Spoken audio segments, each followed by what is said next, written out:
Good evening and a warm welcome to tonight's online Llafur event. I'm Ian Rees, Chair of Llafur, the Welsh People's History Society. Thank you for joining us. Before we get underway, just one small housekeeping issue. Please, can I just remind you all to ensure your microphones are turned off. Feel free to leave your cameras on if you wish to. Thank you. This evening's session is a one-off event to mark the 150th anniversary of the Paris Commune and is dedicated to the memory of long-term Llafur member Ken John, who died at the age of 89 on 29th of January 2021. Ken had suggested some years ago that the Llafur Committee organise an event in 2021 to mark the 150th anniversary of the Paris Commune. Ken was born in Neath, attended Neath Boys Grammar School and played rugby for Neath. He attended Aberystwyth, Liverpool and Greenwich universities, worked as a social worker in England and retired to Aberaeron. He published an article in Llafur, volume 4, number 3 in 1986 on Sam Mainwaring and the autonomous tradition. This was also the subject of his doctorate, which he was awarded by the University of Greenwich in 2002, under the supervision of Llafur Vice President Angela John. So the title for tonight's event is The Glorious Harbinger of a New Society, the Paris Commune and its Legacy. On 18th of March 1871, the Central Committee of the Commune seized Paris, governing the capital of France for 72 days before a bloody and fatal collapse on the 28th of May. Emanating from the French capital's 18th arrondissement, Montmartre, and including socialists, feminists, and radicals in its ranks, the rebellion energised Marx, Engels, and other socialists across the globe. On the other side of the channel, the powerful proletarian possibilities of the Commune were both celebrated and contested. The ripple effect was to last for generations, and the legacy of both the Commune and Communards lives on today. To commemorate the 150th anniversary of the insurrection, it's my great pleasure to welcome tonight's speaker, Laura Forster, who is going to be delivering a lecture on the lasting impact of the Paris Commune in a Welsh and British context. After Laura's talk, Llafur Events Secretary James Phillips will be chairing a Q&A session, so please feel free to submit your questions via the chat function during Laura's lecture, and James will put them to Laura afterwards. So let me introduce Laura. Laura is a lecturer in 19th century British history at Durham University and an editor at History Workshop Online. She works on the development of socialist ideas in Britain and Europe in the long 19th century. She's currently finishing a book on the political exiles of the Paris Commune of 1871 and the longer intellectual and cultural afterlives of the Commune in Britain. More broadly, Laura is interested in histories of transnational radicalism, informal cultures of political and intellectual exchanges, the social history of ideas, political exiles, and queer spaces, past and present. Laura, thanks again for joining us this evening, and over to you. Oh, thanks so much, Ian. That was a lovely introduction, and thank you very much for having me. It's nice to, well, not quite be in the same room with everybody, but almost. So yeah, thanks very much. Yeah, two quick notes. One, I actually hope that, because part of my research looking at some of the different kind of regional and other responses to the Commune, that, you know, I found some little snippets of Welsh socialist groups, etc. But I would be very interested to hear anybody who kind of has other connections, knows of other connections between the Commune and particular people or places in Wales. So please feel free to share any of that afterwards. Okay, I'm going to share my screen just for some visual stimuli, so you don't have to just look at me. Let me just start.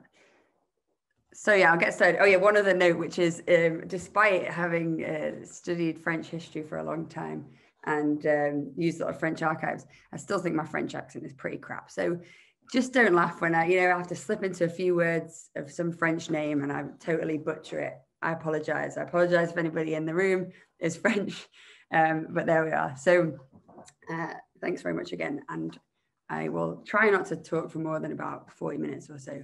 So we've got plenty of time for questions. Okay, so as Ian said, I'm going to be speaking about a little bit about the Commune itself, but more about the political refugees who came to Britain after the Commune, and also some of the sort of afterlives of the Commune in Britain, the way in which the Commune was commemorated, and the way in which the Commune was quite important for what we now is often termed the kind of socialist revival of the 1880s, and where the Commune kind of sat with in this sort of mythology that socialists in that period were kind of creating for themselves.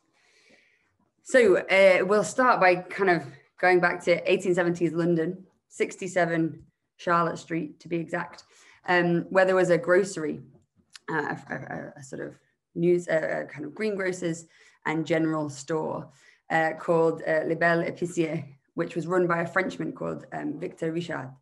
And here a London shopper could find, French coffee, mustards, pâtés, cornichons, and plenty of a very good wine selection, apparently, and particularly those from Richard's native Burgundy. But as well as providing this much needed Epicurean relief, Richard's shop was also for many years a head centre where political refugees, as they arrive from the continent, go for advice and help in finding lodgings or work, and where, of course, the continental police agents also flock so as to spy upon the land. And Richard was a prosperous and entrepreneurial grocer. He was also a member of the International Working Men's Association. He was a socialist and he was a communard. His relocation from Paris to London was as a result of his defense of the Paris Commune of 1871. And arriving as a political refugee in London in June 1871, Richard became a very well-connected and locally celebrated revolutionary. Allegedly, in his shop, he only sold red beans, not reactionary white ones, is what he used to say. And the British press described Richard's shop as a shady haunt within which you could find the refugees of the Paris Commune discussing the crisis of the bourgeoisie and the vengeance which will one day fall upon that obnoxious class of society. And just a bit further down from Richard's shop, also in Charlotte Street, which is shown here, Elizabeth Audinet ran a restaurant where you could get home-cooked French food. It was referred to as a home of rascals and ruffians by a French secret police agent. But Audinet's was also a favoured revolutionary meeting place, and one that was often frequented by Karl Marx and his communard sons-in-law, Charles Longuet and Paul Llafur, who were all living in London for a period in the 1870s. And through this period, Audinet's restaurant was also one of the favoured places to hold kind of banquets to celebrate the anniversary of the Commune. So as Ian just gave us there, this kind of short history of the Commune, and as most of you I'm sure are very familiar, the Commune was a radical experiment in democratic government. Following the Franco-Prussian War of the previous year, and in defiance of Adolphe Thiers' newly elected provisional government, which was supposedly this new Republican government, but was actually very monarchist and quite conservative leaning. So the Central Committee of the Commune governed Paris for 72 days in the spring of 1871. And they attempted, as part of that, this kind of complete refashioning of municipal democracy. In the short time of its existence, the Commune did a lot, really, given it was just these 2 short months. It passed radical measures such as the abolition of night work, free secular education, the separation of church and state, the right of employees and workers to take over and run any enterprise or warehouse or workshop that had been deserted by its owner, of which there were many, because during the Franco-Prussian War, Paris was under siege for 5 months, so quite a lot of wealthy people of Paris left before they had to start eating, the rats and the zoo animals, as is legendarily known. And the Commune also cancelled rent arrears that had been accrued during the siege. So it actually put into practice some of these early signs of the type of municipal, democratic, and largely socialist government that it sort of was attempting to create. But of course, as we all know, as a result of the declaration of the Commune and the attempts made by the provisional government to regain control of the city, Paris became the battleground of a very bloody civil war. And at the end of May 1871, so really 150 years ago right now, really, the Bloody Week, as it's now known as, brought the Commune to a brutal close, with the deaths of thousands of communards. I mean, that figure is still quite contested, but usually it's cited as between sort of 10,000 and 30,000 communards that were killed. And of course, very soon after, for activists in France and throughout the world, the Commune quickly became a powerful symbol of the possibilities of progressive proletarian government and municipal people power. As Karl Marx, he declared that the Commune would be forever celebrated as the glorious harbinger of a new society. And he wasn't wrong, I would argue. And the ripples created by the Commune were certainly felt in Britain. Oh, sorry, let's go back one. Here we have a great quote, I think, from the Sheffield and Rotherham Independent, which in June 1871, so just after the fall of the Commune, reported on the English ripples from French communism. And the report began, when you throw a stone into a pond, the splash is succeeded by a widening ripple of circles. In just the same way, the great splash, political, social, industrial, moral, which has been made in France, produces effects that are felt and seen, more or less, in every civilized country. Following, this defeat of the Commune, then, thousands of communards, like Victor Richard, who we met in his grocery shop, fled France to avoid imprisonment, deportation, or death. William Morris famously described in his 1885 poetic tribute, The Pilgrims of Hope, that communards escaped from Paris and crossed the narrow sea. And as a result, in large part because at this time, Britain had a very liberal asylum policy. I mean, it was only in 1905 we get the first Aliens Act, which is where Britain for the first time actually puts any restriction on people arriving in Britain, claiming political refuge. Prior to 1905, it was a kind of source of liberal pride that nobody would ever be turned away. Quite a different story from today, as we all know. But as a result, around 3,500 refugees, so about 1,500 kind of active communards plus their families, arrived in Britain in the 1870s. Oh, sorry, I put it in the wrong spot. These political exiles then made Britain their temporary home. So, it was certainly a lot of difficulties, a lot of poverty, of course, difficulties with language. Other exiles went to Belgium, Switzerland, but again, there was more risk of deportation in those places. So many who came to London, it might not have been their first choice, partly because of the weather, the language, the English people, but nonetheless, many came to Britain.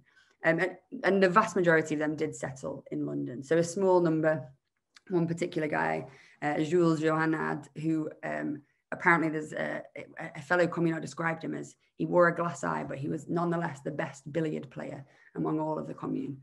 And Leo Miette, a few others settled in Manchester, Nottingham, Edinburgh. This is the kind of places I found, a few. I'm sure others, who might have left, no trace really, ended up in other parts of the UK. But as I say, the vast majority in London.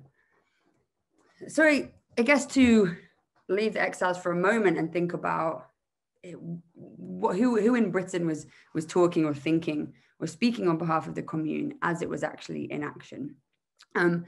As we all know, the Commune was this laboratory of political experimentation. So there was innumerable intellectual strands on which all manner of radicals, socialists, and republicans could sort of pull on for inspiration. So the Commune could be understood as the defense of true republicanism, as a vision of decentralized municipal democracy, as a beacon of internationalism for those appalled by imperial wars, as an expression of French patriotism in the face of an ascendant kind of Prussian, soon to be German militarism, or simply as an example of the self-rule of the oppressed. So it was a real kind of, a mixed bag. You could take almost anything from it, depending on your sort of revolutionary proclivities. And at the time of the Commune in April and May 1871, perhaps surprisingly, the Communards' chief champions in Britain were a group known as the English Positivists. And these are kind of an obscure group in a way. They were followers of the intellectual teachings of the French philosopher Auguste Comte. That's the fella in the middle. And the English Positivists were the only organized body in Britain to defend the Commune while it was still taking place. So during April and May of 1871. The International Working Men's Association, who of course, as we know, had asked Karl Marx to write something about the Commune, which ended up, was born as the Civil War in France, wasn't published until June, till after the Commune had fallen, partly because Marx sort of wanted to see what would happen. I think in many ways it is easier to write a polemic when you know how something ends. But week by week through the spring of 1871, the English Positivists, and particularly the two fellows here, Frederick Harrison and Edward Spencer Beazley, consistently defended the actions of the Commune and attempted to distill its social and political aims for a British audience. So the organized positivism in Britain never really boasted more than a few dozen committed members. But its key propagandists like Harrison and Beazley had like disproportionately wide networks, and actually were quite influential in certain circles, so different newspapers and mouthpieces, so they could reach actually quite an audience. Frederick Harrison, who was a lawyer by training, and Edward Spencer Beazley, who was a historian at University College London, were already prior to the Commune firm supporters of British labour movements. Beazley had chaired the very first meeting of the International Working Men's Association in 1864. He was a member of the Committee for the Benefit of Miners, and he risked his career and his reputation as a sort of middle-class man in defending the perpetrators of the Sheffield outrages in 1865-66. So very much committed to labour movements. And Harrison as well consistently defended workers' movements and was a prolific contributor to radical papers. He taught at the Working Men's College and acted as the workers' representative on the Royal Commission on Trade Unions in 1867, which led to the legalization of unions under the Trades Union Act of 1871. So yeah, interesting characters both. And they basically, they declared the present movement in favor of self-government for Paris agrees with the teachings of Auguste Comte, declared Beazley in early April 1871, and is probably largely due to it. Parisians' desire to make their own government and to withdraw large parts of the administration of the towns from a central authority and vest it instead in communes was to Beazley exactly what Comte had in mind when he'd written earlier in the century about decentralizing France into 17 sort of mini republics around these 17 major towns.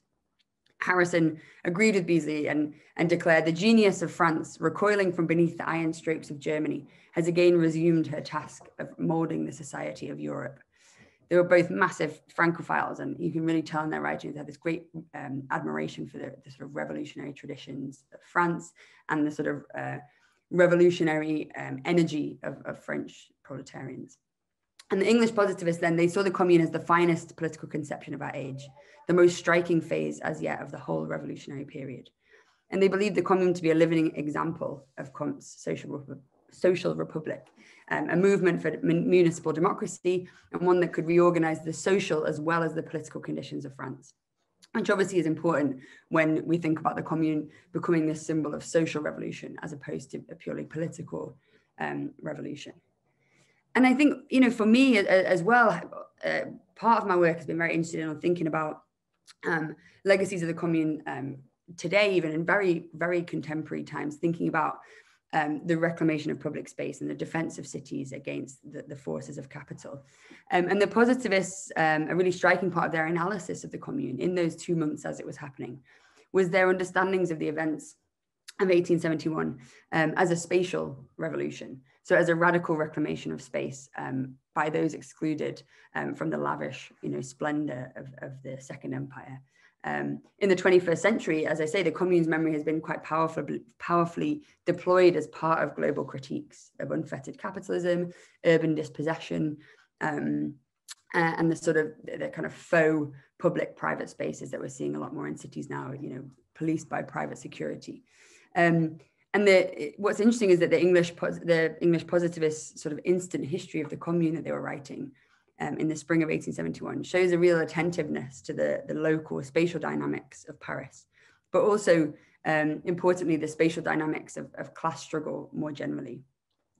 In the June, Frederick Harrison suggested that the ferocious response of the provisional government of the Versailles to the Commune stemmed from a violent indignation that the poor of Paris would dare lay any claim to their city.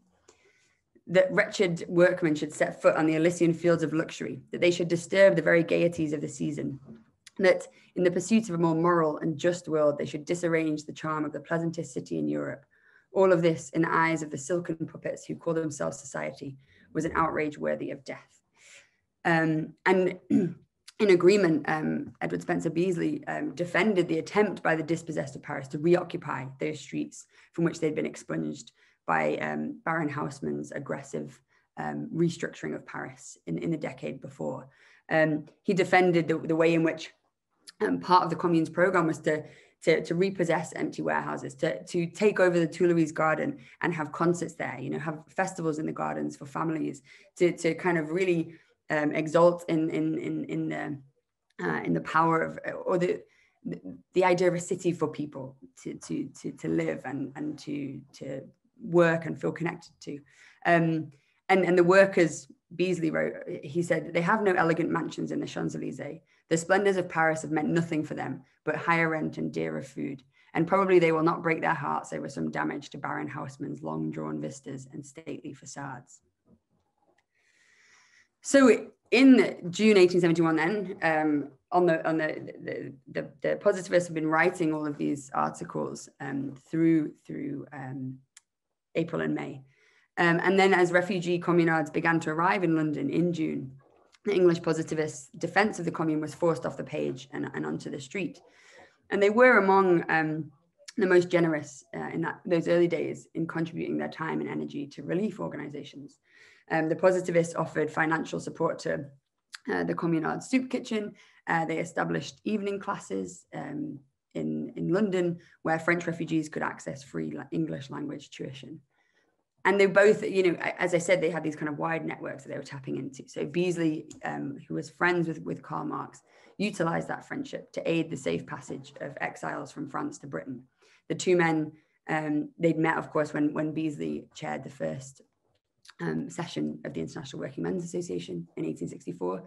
And they shared a mutual respect for one another as individuals, even though they had quite fierce doctrinal differences about what social reorganization might look like.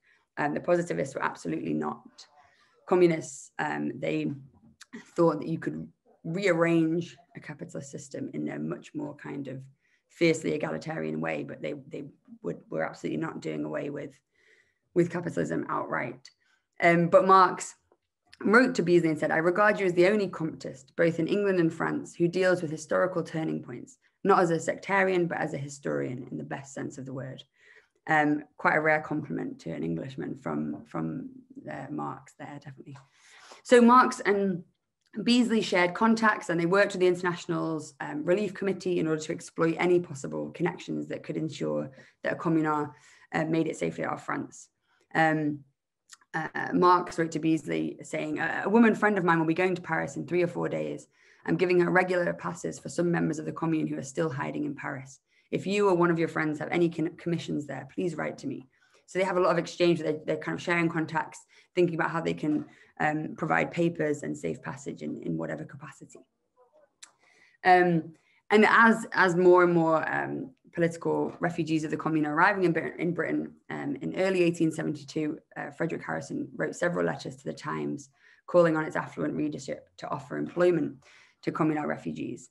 And these are kind of an interesting read because he writes in this sort of, he really tries to depoliticize the Commune and kind of appeal to humanitarian impulses and sort of say, look, they're all really good people, you know, they're all kind of honorable, literary, true gentlemen, and made all these allusions to the French Huguenot refugees of the 17th century and suggesting that communal exiles from France could really enrich Britain in various ways. So, and interestingly, that plea in the Times did have some success. There was a sort of flash moment where the exiles of the Commune were kind of, for the sort of philanthropists and wealthy individuals, they were kind of, it was quite cool to be able to help a communard, it seems. So Harrison wrote to his friend and editor of the Fortnightly Review, John Morley, to say, Oxford men want a communist by the next train to live with them. Well-to-do people offer a home and their friendship. An MP sends £100. An old housekeeper sends 5. And he's very excitable, this idea that there's, you know, that he might actually be helping. But I mean, you know, although in some senses, of course, the Positivists and the International had some success in stimulating financial and practical assistance for arriving communards, it was quite short-lived, and the philanthropic interest that Harrison had aroused began to dry up. You know, these communards were soon sort of displaced by new charitable causes. And Harrison himself suffered quite a fairly swift disillusionment upon meeting the reality of the Commune. His defense of the Commune obviously had been based on a kind of utopian idealization of the Parisian working classes. And no reality could really match that. So after elevating the communards to such a lofty pedestal, Harrison felt himself aloof from the real life refugees that arrived. And he felt that he could never make up for the crimes of his class. He wrote, again to Morley, to most of the communards, and certainly the socialists, I fear that I was nothing but a bourgeois with a fad, whose help could not repay 1,000th part of the miseries which the class to which I belonged had caused. So you really see this kind of, disillusionment. And I think what's interesting is that gulf that Harrison felt separated him from the refugees of the Commune. And the idea that there was, you know, some interest, but then not very sustained, has contributed to this characterization in the historiography of the Commune, the exiles of the Commune in Britain, as quite an insular community. And it's true that, you know, attempts, when you try and find meaningful links between communard organizations and British organizations, that there's not a huge amount to be found. There's some official expressions of solidarity. Communard in Britain raised some money for Lancashire striking, the Lancashire cotton workers who were on strike in 1878 raised some money. There was some attempts to form collaborative institutions. There was a union called the International Labour Union was established in 1877. But a lot of these initiatives didn't really have much tangible success. So there is this real idea that somehow the Commune, it couldn't make a mark on Britain because of the very divergent types of revolutionary tradition, the different ways in which Britain thought about itself and how it might respond to a particular type of sort of fiery revolutionary activity. But I do think, I mean, and what my research has shown, I think, is that these efforts to sort of collaborate show that the impulse for creating alliances and expressing solidarity was there, but that the institutional preoccupations of both communards and their organizations and British radical and trade union associations often precluded them from pursuing common cause. However, and I think this is really important, that, you know, as we know with huge amounts of history, particularly history, I think, of types of social movements and political solidarities, that the institutional record can only tell us so much, you know, and instead actually it was often through friendships, feeling, informal encounters, and these more diffuse types of sort of expressions of solidarity. It's via these methods, I think, that the Commune really made its mark on Britain. Apologies. So here we have Thomas Wright, the journeyman engineer. Anyone taking the general tone of English public opinion from the organs which are popularly supposed to embody it would have been led to the conclusion that horror and reprobation were the universal feelings in regard to the Commune. But anyone who could have penetrated working class circles, who, let us say, could have sat with men around workshop breakfast stoves or in workshop dining rooms or reading rooms, would have found from the talk of the men that newspaper public opinion was the opinion of a section only, and that the sympathy of the people was with the communists. And, you know, of course, the kind of solidarity that Thomas Wright he often penned himself the journeyman engineer, that he's describing is difficult to measure and difficult to recover later. Feelings of sympathy and affinity are a powerful part of the history of social movements, and encountering an event like the Commune, be that as part of a reading circle or in the workplace or through a friendship with an exiled communard, was a very formative, radicalizing experience for many Victorian activists. And a lot of these British activists that became quite important within the socialist movement later encountered the Commune via informal conversations, you know, heated pub debates, intimate gatherings, impromptu neighborhood meetings that characterized this radical club life and progressive political culture that Fitzrovia, this part of London just north of Oxford Street, really characterized. And doing so, these kind of informal encounters allowed burgeoning socialists to experiment with ideas coming from outside of a popular liberal tradition and to like meaningfully engage with continental political ideas that were brought by the communards. So then to return to the communards themselves, who came and where they ended up, that most of these refugee communards who arrived in Britain were relatively young, relatively skilled workers and artisans, quite a lot of jewelers, lace workers, dressmakers, engineers, mechanics and shoemakers, as well as journalists and teachers. And there was also several artists. One, this bust here, lovely, lovely bust, is Eugenie Maria Wynn. And it was exhibited at the Society of French Artists in 1875, soon after its execution by Jules Dalou, who was a communard exile. And afterwards, this bust remained for a long time at the Wynn family home, which is actually in, you're all going to tell me I'm saying this wrong, Denbighshire, North Wales. So when returning some of these correspondence, I was thinking about, this sculptor created this piece of work that ended up in Wales. And he did have a kind of friendship with, or he came into contact with Eugenie Maria Wynn. And some of his correspondence suggests that he might have spent a little bit of time in Denbighshire in the 1870s. So, a small Welsh connect here. Dalou, though, a really interesting guy. He was the son of a glove maker. He trained in drawing initially, but then he became a sculptor. He went to the École des Beaux-Arts, so very good kind of, he was part of quite a well-respected art tradition. But he publicly associated himself with the Commune, and so was forced into exile after it fell, and lived in London from 1871 until 1879.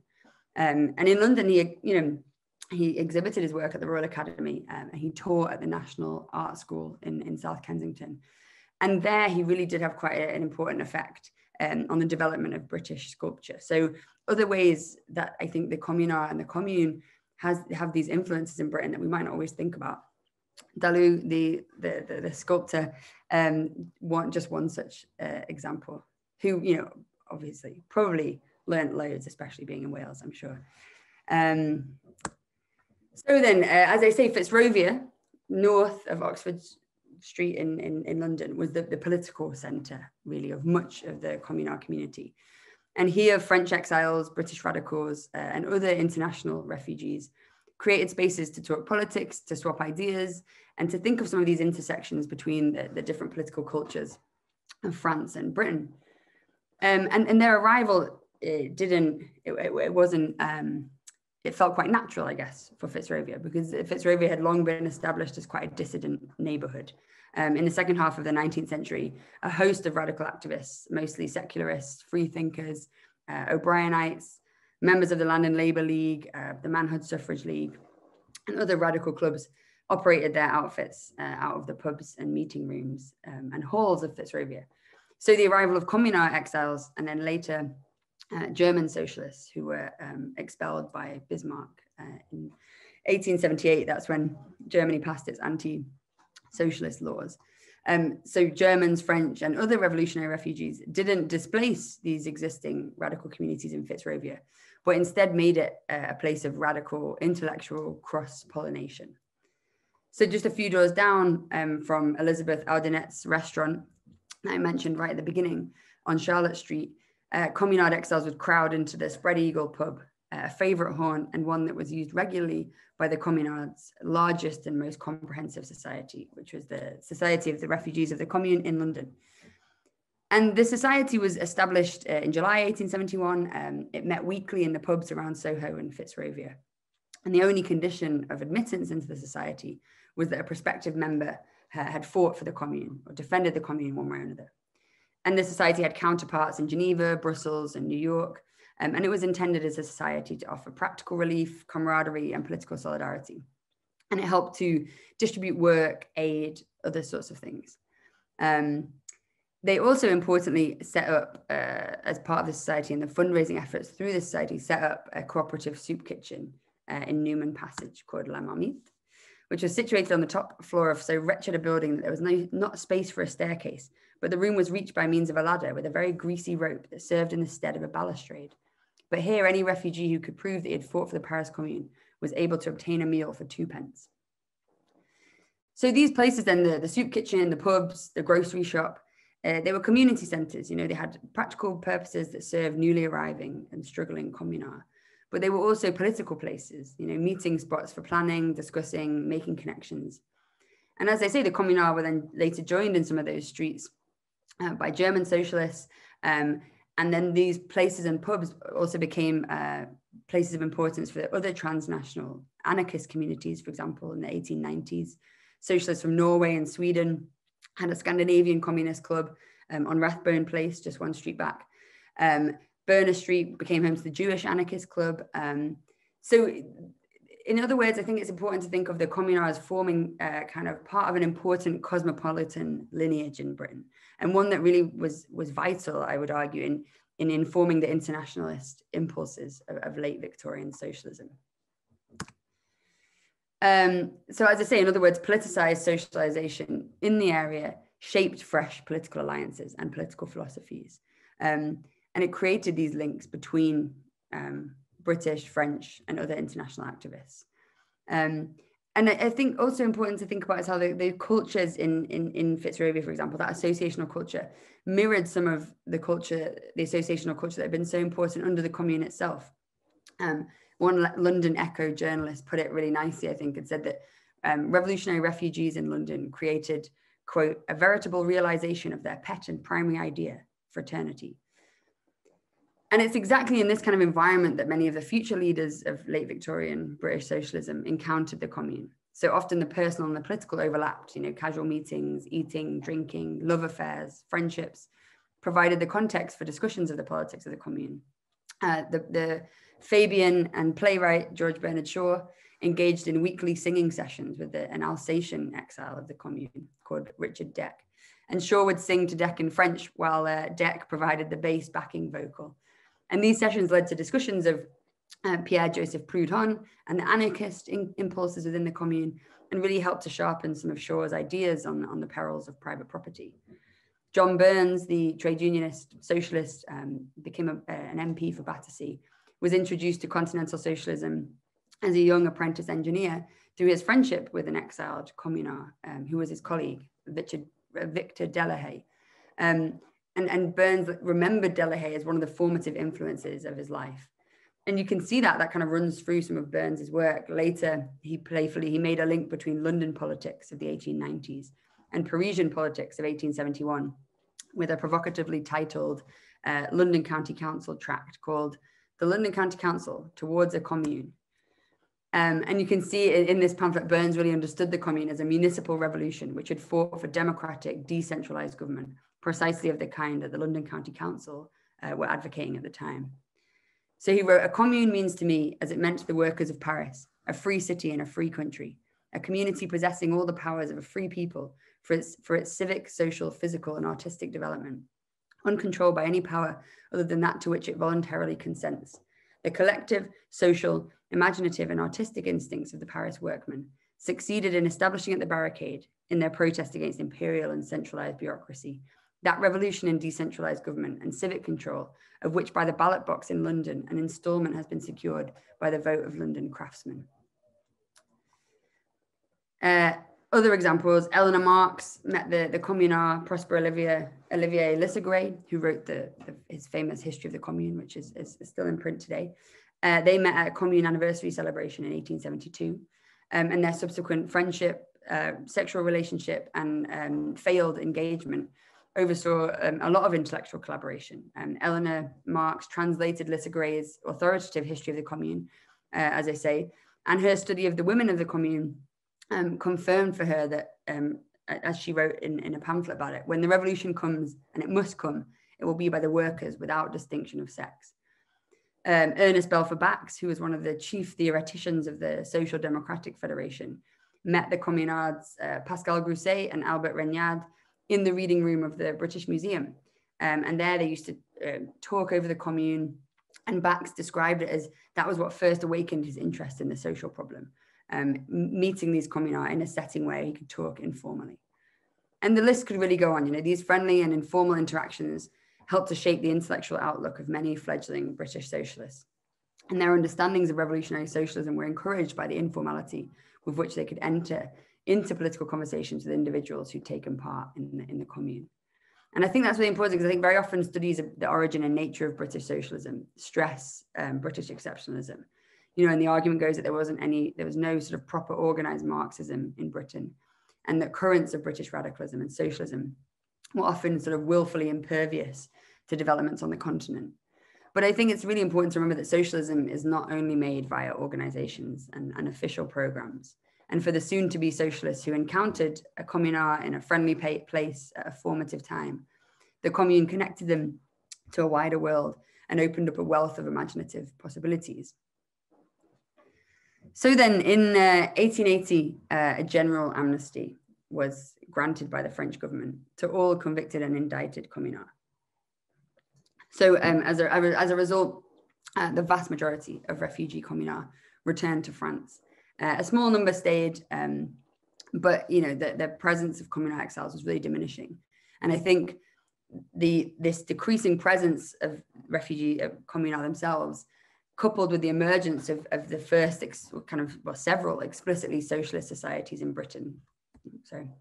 The Social Democratic Federation, for example, was founded in 1881, meant that at this point, at the beginning of the 1880s, you can see that the mythology of the Commune can now be taken up by British socialists, not just in solidarity with French communards, but also as part of a new British socialist tradition. So as I say, the Social Democratic Federation is founded in 1881, but it's originally called the Democratic Federation. And by 1884, the now SDF, Social Democratic Federation, had all but abandoned the kind of central tenets of Republican radicalism. And they no longer traced social crises to purely political sources. And instead, socialist activists became much more insistent on the need for social revolution.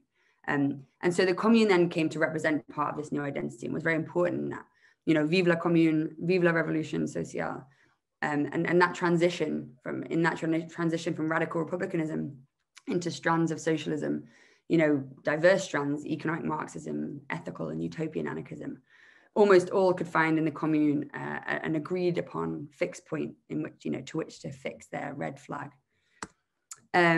Here is example, a Cardiff socialist requesting some reading material on the Commune, asking for Belfer Bax's pamphlet on the Commune. And says, the movement's doing well, but it's still in early stages. So you can see him kind of thinking of how the Commune formed part of how he would sort of spread the word of socialism in South Wales. And I think, as I say, this is a really important movement, because in the 1870s, there wasn't really a sort of decidedly socialist movement in Britain. The majority of Commune anniversary celebrations in the 1870s were organized and attended by exiled communards themselves and international organizations, with a keen but numerically small number of British positivists, secularists, radical activists. And so in that way, British activists had been involved with the communards, and they contributed to celebrations and talks and events, and they shared political friendships, as I say, that were very important. But the memory of the Commune was very much maintained really by the living exiles themselves. But within a decade after the amnesty in 1880, the language of Commune celebrations in Britain really transformed the Commune from sort of their Commune to our Commune. And Vive la Commune became a very powerful slogan in British socialism. In other words, then in the early 1880s, the Commune was incorporated into the mythology, the sort of canon of British socialism. And it was precisely because Britain had been home to communist exiles in the 1870s that the mythology and symbolism of the Commune was so appealing and so useful, I think. So the Commune was foreign enough to transcend regional and factional squabbles and bring together often disparate socialist groups once a year in an otherwise rare expression of unity. But the fact that the Communards had been in Britain made it sort of homegrown enough for British socialists to claim its heritage as their own. So these early socialist groups in Britain, the Social Democratic Federation, the Fabian Society, the Freedom Group, and the Socialist League, set up branches across England, Scotland, Wales, and Ireland in the 1880s and 1890s. And these local branches often worked in tandem with a wealth of other socialist organizations that were springing up around the same time and in the following decade. You know, for example, the Scottish Socialist Federation and the Irish Socialist Republican Party. And most of these groups and branches, almost all of them really, celebrated the Commune annually. So the Commune, celebrating the Commune was a point of overlap between groups across the Isles and beyond.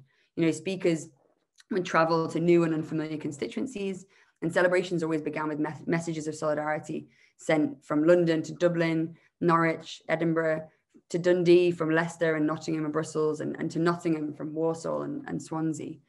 And celebrations of the Commune could be used to showcase, you know, growing interest in the activities of these still young socialist groups.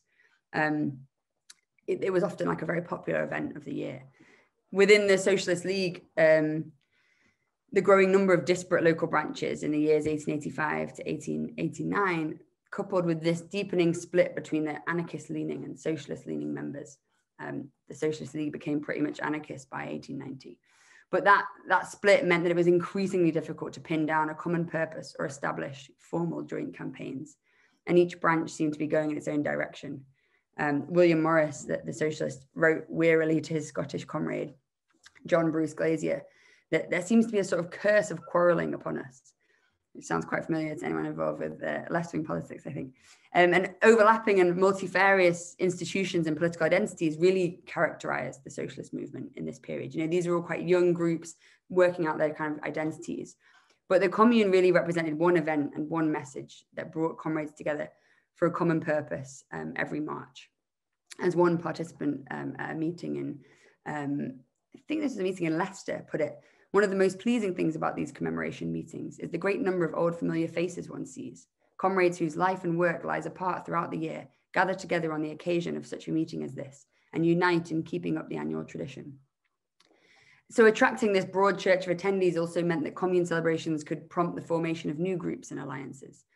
For example, in Leicester, again, the 1888 celebration of the Commune led to the formation of what became the Leicester Labour Club, which united these other smaller groups. And really what I've found fascinating studying this is that Commune anniversary events, like a lot of good kind of sort of socialist celebrations, were often a really good knees up. At the 1899 celebration organized by the Irish Socialist Republican Party, the report said, a beautiful supply of eatables and refreshments of a less solid nature were provided, all of which suffered a more ruthless dispersion than ever was inflicted upon the Communards. The instrumentalist music consisted of harp, violin, fife, and clarinet. There were a very large number of songs rendered during the night. The proceedings ended at about 2:30 a.m. And as you can see in this other quote, that, you know, socialists are often encouraged to practice their singing prior to celebrations, so you get a good rendition on the night. And I think in this way, I'm going to be finishing very soon, don't we? Commune anniversary celebrations sort of rehearsed May Day celebrations in Britain that by the mid-1890s had become the real kind of festive annual event for socialists. But these Commune celebrations, you know, they were kind of large meetings with speeches and political propagandizing, but also, you know, with a great deal of emphasis on singing and dancing and drinking.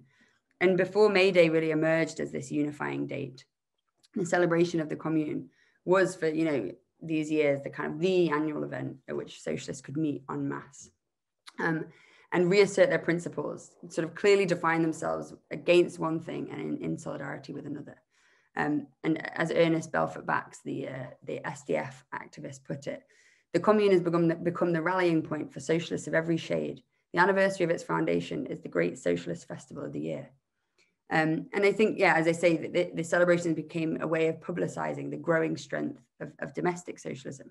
And there would be this kind of claim to want to say how many people had come as a way of showing, look, socialism in Britain is really growing. The famous socialist anthem, The Red Flag, was written by an Irish socialist, Jim Connell. And he said he wrote that, he was inspired to write The Red Flag by the Paris Commune, the heroism of Russian nihilists, the firmness and self-sacrifice of Irish Landleaguers, the devotion unto death of the Chicago anarchists. So you can see there that there's this, these commemorative songs and poems wove the internationalist memory of the Commune into British radical tradition. And they typify this kind of comfortable cohabitation of native, of domestic and foreign symbols and traditions within British socialism. The Scottish socialist John Bruce Glazier, in a notebook where he's preparing a speech to be given at a Glasgow Commune commemoration, began a list of great illuminating achievements in the emancipations of peoples. But he obviously got distracted. He didn't finish it because all he had in his list was the Commune and then the Peasants' Revolt. But I think that is interesting. I think it shows again that the Commune was part of this symbolic ancestry that for a Scottish socialist, for example, could take in both medieval England and 19th century Paris. And these tributes then, Connell's song, Glazier's tribute, point to this emotional and symbolic attachment to the memory of the Commune. And I think domestic radical traditions, of course, were hugely important to late Victorian socialists, but so too were new symbols and traditions arriving from elsewhere. And acknowledging one does not exclude the other. You know, British socialists search for a set of universal, symbols to connect them with each other and to comrades around the world was always pursued in tandem with the articulation of specific regional and national socialist identities. But British socialists, I think, infused Marxism and continental socialisms with themes from their own national cultures, radicalism, romanticism, and other very regionally specific traditions. As part of this search for inspiration and legitimization, and in self-styling their foundation myths as individuals and as part of political communities, British socialists appropriated rituals, ideas, and mythologies from outside Britain and articulated them as this kind of quite fluid and deliberately vague set of references to historic examples of the workers, rising up against their common foe. And I think the Commune is really key in that, and kind of it's part of a self-conscious desire to connect British socialism with a heritage from both within and beyond the nation. So then, yeah, just to close, just to say, I think communal exiles, having sort of battled and bled to reshape their city, sought liberty in Britain in the 1870s. And in doing so, they linked their struggle and their story to the long history of British radicalism and all its regional and local diversity. And the Commune endowed socialists all over the world with a very powerful rallying cry, as we all know. Here we are talking about it still 150 years later. But in Britain, I think this kind of rallying cry was made all the more germane by the fact that communards had actually lived in Britain. They'd held meetings here, they'd swapped stories, they'd made plans on this side of the channel. And of course, the realities and sort of nuances of that got lost as the retellings grew more frequent. But the legend became all the more compelling as a result. I think the simple fact remained that the Commune had come to Britain, geographically separated from the continent by the narrow waters of the Channel. Britain felt the Commune's ripples lapping at her shore. And the new and recycled politics and ideas and symbols that they carried with them could not fail to affect the trajectory of late Victorian British socialism. Thanks very much. Wow, thank you, Laura, for such a fantastic talk. I for one thought the French accent was great, and so much better than I could do. But thank you so much for that excellent talk. I just want to go straight into the questions, really, because we have some. They're coming in as we speak, funnily enough. So I have a couple of comments myself. Hopefully I'll be able to go through some of them as well. But our first question really comes from Stuart Stanton, who mentions the Durham Miners Association, which was founded obviously in 1869. Was there any links that you know of with the Commune after its foundation? It's a really good question. Actually, it's something I just started teaching it at Durham only in September, and its own archives have been closed. But I really want to see if, the Durham Miners Association, obviously in Durham, amazing place, and they have a huge amount of archival material that I haven't yet looked at. So in my mind, I'm like, of course there must be links. And obviously when we think about, the annual, Durham miners celebration in July every year, there, especially, more recently as well, obviously links have been drawn with the Commune, and that symbolism of the Commune comes through.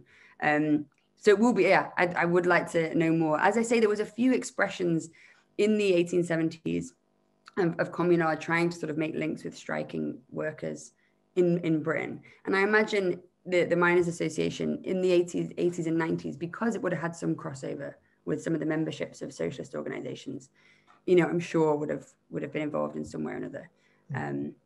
But a good question, and something that hopefully I have a better answer to once the archives open up properly again. Yeah, I'm sure there'll be some connections there as well in terms of South Wales Miners Associations, obviously, and Amalgamated Miners Association. Yeah.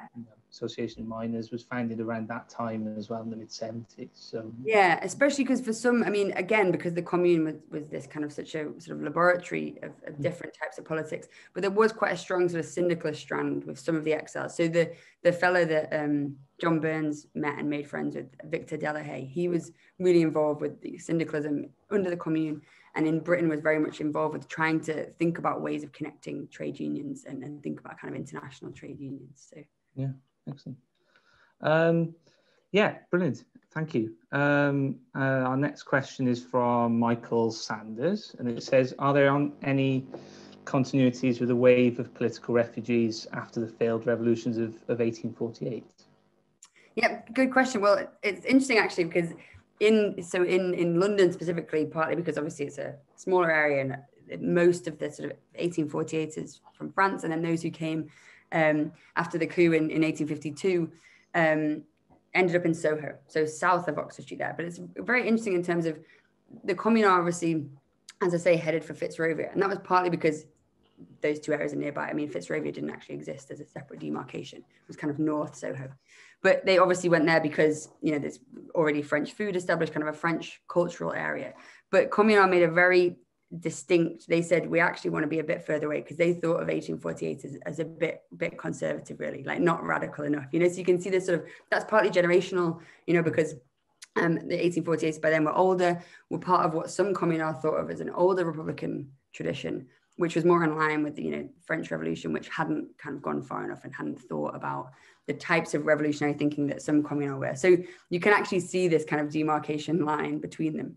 But having said that, some Communards, some French revolutionaries were involved with both. So there was a couple of exiles who'd spent a period of exile in London after 1848, gone back to France, fought for the Commune, and then come back again. So obviously a huge amount of crossover, but in the way that revolutionary groups often do, there's some similarities, but then you really find the differences, and you're not radical enough.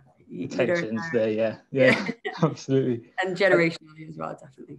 So when the amnesty happens in 1880, some returned to France, for example, and those that remain in London, perhaps do they kind of go back to those areas, or do they kind of remain in those new kind of centres of Sorry, so ones who go back, the ones who were in London in 1848 and then again in, you mean after 1880? Yeah, after 1880, essentially, yeah. You mean when they went back to Paris, where did they go? Or no, I mean, for example, it's okay. So the Communards themselves, who obviously went then back to France, essentially after the amnesty, but also the ones the small few that remained, like you said, in London, for example. I see. Sorry, yeah. Did they stay in those sort of new areas of London, or did they kind of go back to? Because there's so, as I say, I think the reason that the few that stayed were those who generally become better embedded. Maybe they'd got married, or they'd found quite lucrative positions, which was quite rare. But in those cases, I do think that the height of the Communard Fitzrovia that in the 1870s, as the 1870s wore on, did sort of spread out a bit, because obviously people are making new networks. They're sort of, and so I think what's interesting is that by the 1880s and 1890s, it is more associated with anarchist communities. But that sort of layer that the Communards left is very much, I think people are aware of it. They make that association, and it endowed that area with a kind of radical atmosphere. I would argue. So I think in a way that the most sort of dense communal community probably exists in the first sort of 5 years of exile. And then you see people kind of making their networks a little bit. Yeah, and then they obviously disperse then after that, I guess. So a question from Darren. So do you think that French feminism, as displayed in the Commune, hindered the British suffragette movement? It's an interesting question. I mean, I guess it's that classic thing of like, if it did, it wouldn't be if any fault of, it would be because of the way in which the press would portray, you know, what it means to be a kind of radical feminist. You know, obviously the characterization of women in the Commune, you know, petroleuses as like flame-throwing sort of maniacs, really, was really taken up by the British press. Obviously, it's quite a kind of salacious and sort of idea. But having said that, you know, it's also true, like Louise Michel in her memoirs, she talks about how much she like loves the smell of gunpowder. And, you know, she's quite like, you know, it was very much like, no, I'm a fighter. I'm not just kind of. So I think those images, obviously, like any, you know, in some ways probably tarnished ideas about what it might mean for women to have like types of political inclusion. But I would say actually, though, that I think more, even though the women of France were particularly demonized, it was still very much like, oh, that's sort of French. Like that just wouldn't happen here anyway, because that's like French and fiery, and that's different from what we would have it. So I think I would say no, because I think actually it probably had a more powerful effect on certain women who were involved with early kind of suffrage movements. Charlotte Wilson, for example, who's an anarchist who was quite radical, a British woman. She, you know, read and thought about the Commune quite a lot, and that was, you know, important to her in thinking about how it might look or what it might mean to. So I think for the sort of intellectual and those associations of the Commune were quite powerful for activists themselves. And I think the sort of sensational press that was like, oh, this is awful. To be honest, they would have found that way, I would imagine, to sort of try and kind of denigrate women, you know, the early women's movement anyway. So I'm not sure if that's a very good answer, but you see, I think it's... well, Darren's smiling, so I think that kind of confirms that it is, yeah, so great. And you mentioned, you know, obviously Eleanor Marx as well in that sense, so... Yeah, exactly. And a lot of these... the SDF and that kind of, you know, element of the socialist movement as well, so... Yeah. And Dan says, I agree with that, so there you go. We found commonality there, great. Question from Martin. So how long did the influence of the Commune persist within British socialism? And when and why do you think it ultimately declined? And this is something I was going to ask as well. You know, how long does that process of remembrance live on, really? And kind of how does it change over time? I think it's probably a more, you know. Yeah, no, a really good question. I think, so up until sort of 1900, I think that is the kind of peak of like this iteration of it. That's the annual kind of Commune anniversary that is creating this new set of symbols and a type of identity for socialist groups.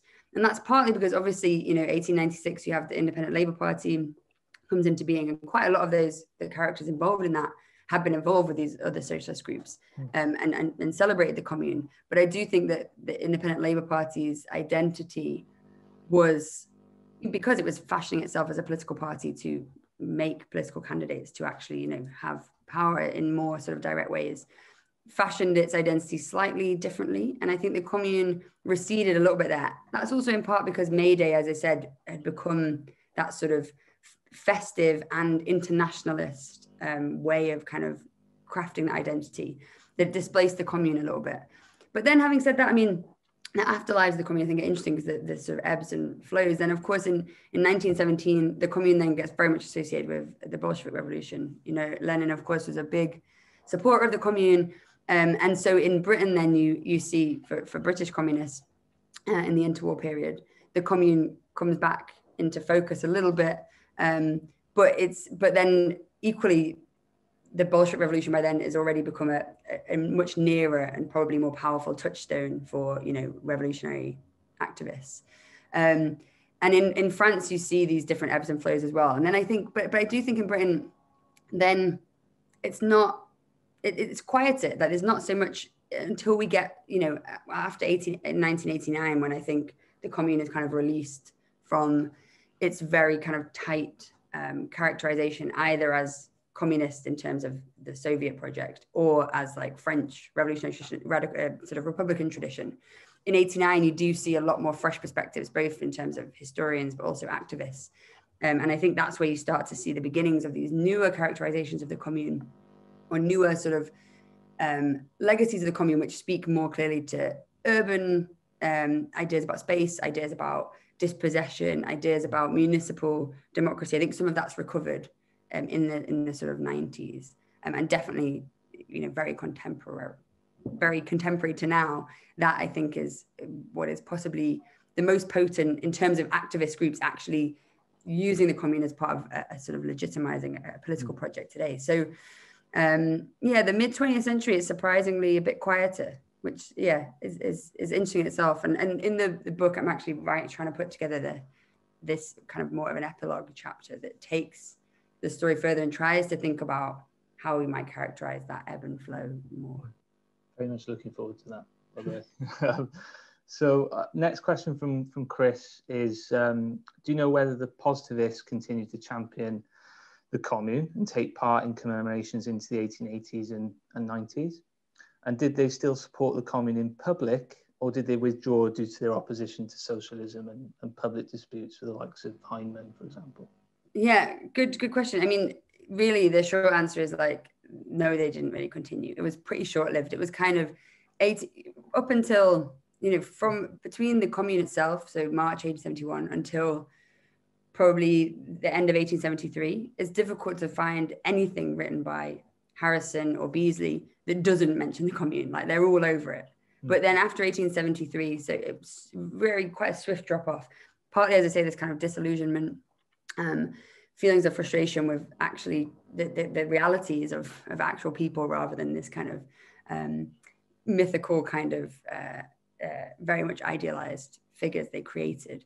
But what I do think is interesting is that I think in part it's actually because that engagement was so short-lived that made their written characterizations of the Commune so sort of useful later. So again, quite a lot of socialists later, you know, Ernest Belfer Bax, quite a few had sort of not fully dabbled, but been interested in positivism as part of their journey to socialism. And they'd kind of, you know, dabbled with it a bit. So did others, you know, like George Eliot and people also kind of dabbled with positivism in terms of thinking about, there was something quite attractive about some of its teachings, but it was also quite obscure. And positivists also had this idea of a kind of religion of humanity. You'd have a church of humanity, and it had some of these trappings of, they kind of rewrote the calendar in the sort of French revolutionary style. So they're also a bit like esoteric and aloof.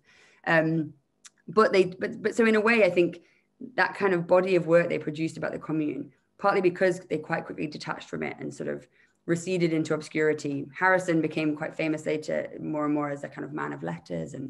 And so in a way, because it was so short-lived, I think it made it quite useful, because for the next generation of socialists in the 1880s, that those writings were quite useful in how they were understanding the Commune and thinking about it.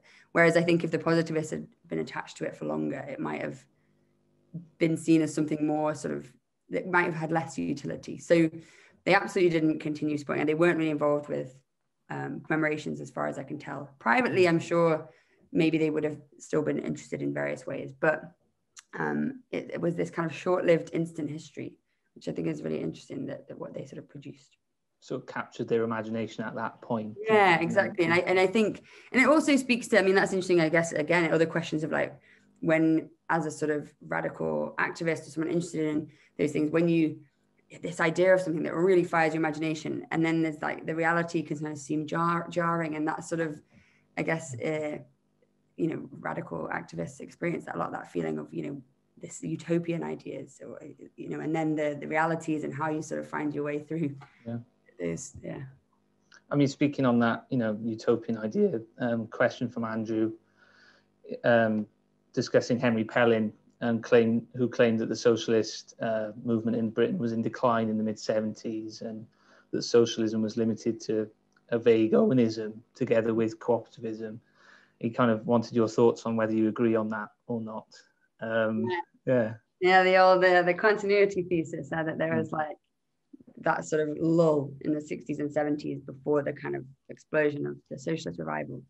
I think actually what this story, tells, the Commune is that partly that the 1870s, particularly in certain pockets, so, in parts of London, that kind of radical club life was really kind of an exciting and energized intellectual and cultural space, and that there was a lot of types of ideas being sort of thought about, discussed, and the Commune, I think, came into that moment and that sort of culture and helped to plant some of the seeds of internationalism and social revolution, which obviously became important later. So absolutely there wasn't a kind of sort of socialism proper as we might think of it now, but some of the origins of what we would think of as now as like socialism or Marxist groups in Britain, I think we're borrowing from those, radical clubs and different traditions, and then also borrowing from events like the Paris Commune, and that helped to sort of brew, I guess, socialism. So I don't like the characterization so much that it just was a really,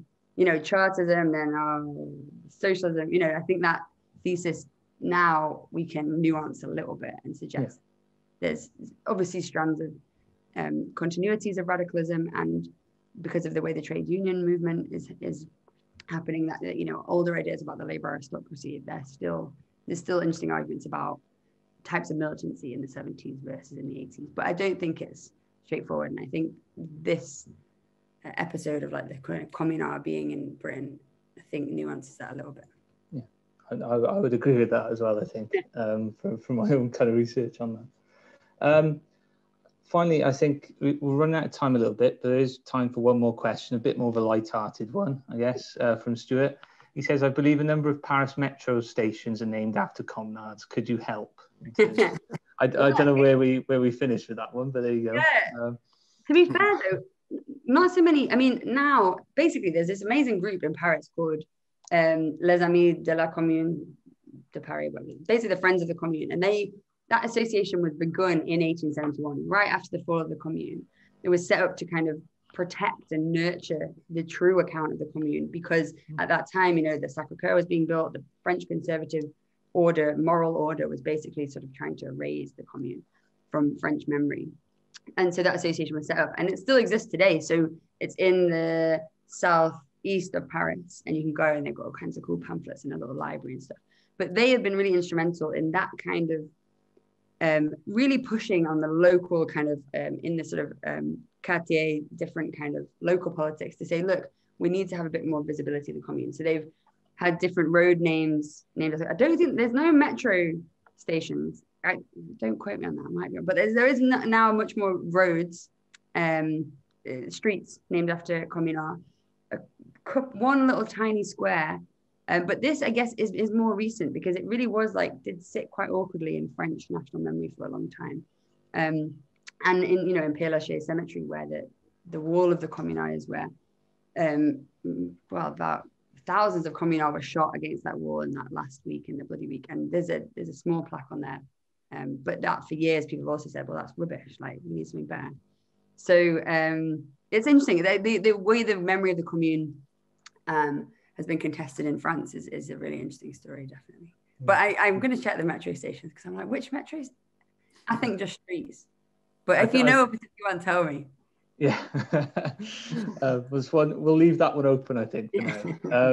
Oh, true, you're right. There is Metro Louise Michel. There is. As John is rightfully pointing out. Again, that was only named Louise Michel I would guess in the last 20 years. Not I would guess, but I'm gonna find out. Well, it leaves me to say thank you, Laura, once again, for the amazing talk. Thank you, everyone, for such brilliant questions. Laura, definitely, and I appreciated those for sure. And I shall hand it back over to Ian, who is, I think, here. Ian, are you here? Yeah, thanks very much. Thanks very much, both.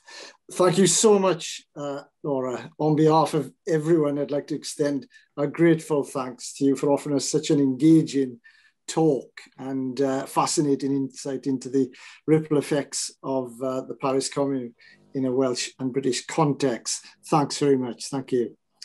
Many thanks also to you, the audience, for joining us this evening and your comments and questions via chat, and to James for fielding them.